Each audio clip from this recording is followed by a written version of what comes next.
Hello students, today we are going to see about the joint stock companies. We know that the joint stock companies are the group of members, otherwise the shareholders. So many investors are there in this company to make a huge amount of capital resources and make them to get some profit.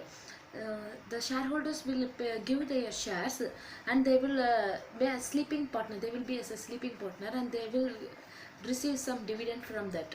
So these are like the joint stock companies, which we can see the large number of promoters are there, and many of the members are will not be active in this company. So these are known as joint stock companies. It was divided into three types: chartered company, registered company, and statutory company. So this chartered company is a company which was formed by the order of the King of England before 1844. It was a very old thing. Actually it came to India by the East Indian Company. So it hits actually this is like for example, we can say that the universities which was run by the government, or the municipal councils which was run by the government, or taxation system like that, the chartered companies are given by the company's order. Next we are going to see that registered companies. These registered companies are divided into two types, that unlimited registers company and limited registered company. So in unlimited registered company, the shareholder of the company's credit or liability or unlimited. Example, the British vehicle manufacturing Land Rovers services are limited for certain period. So for in mobile also you can see that the talk time will be limited for up to certain level, like that. There is an availability, and there is an unlimited services also done by that company. Next, limited company means it's like an authority and liability given to that by a guarantee for 30 years or 20 years. They are giving limited services like that.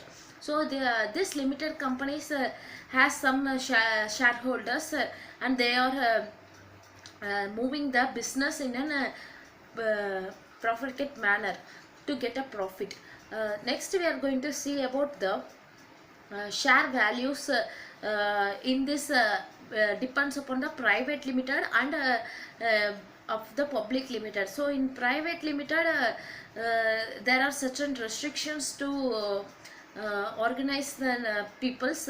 Nearly you can see that 2 to 50 members are allowed to join in a private limited company. For a public limited company, there is no limitations at all, and the public limited company has to always show the stock to that government, and it has only certain level of limitations given to the public limited company.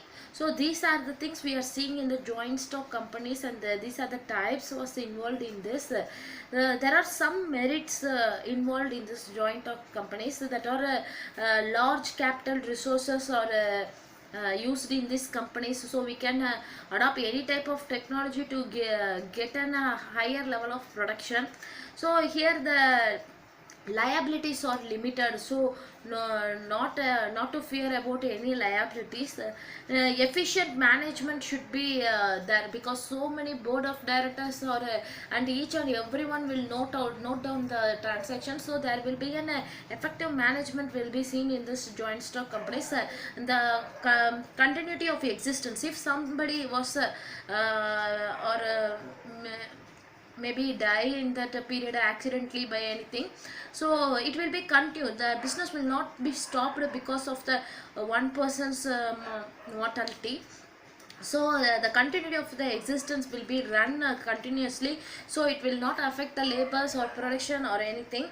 Next, the economics of scale will be good in the joint stock companies. According to the other private small traders, the joint stock companies product will have the good profits in the scale of economics. Good returns is there. the goodwill also given to the all.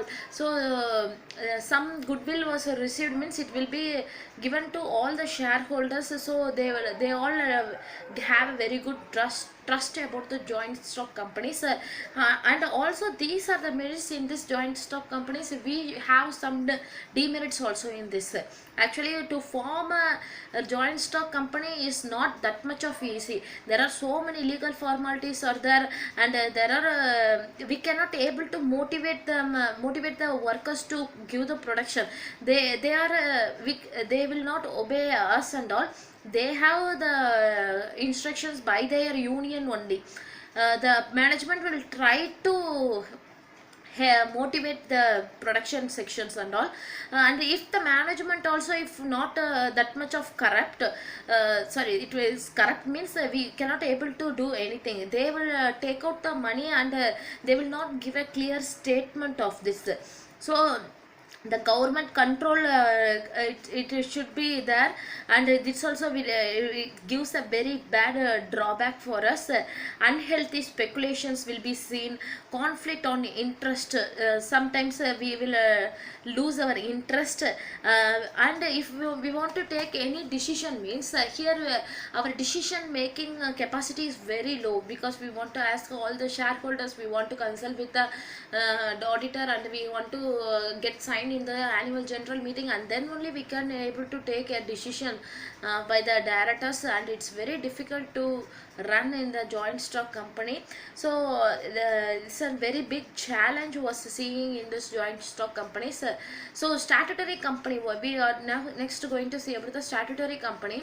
This statutory company is nothing but the company was existing between the all the rules and regulations, getting a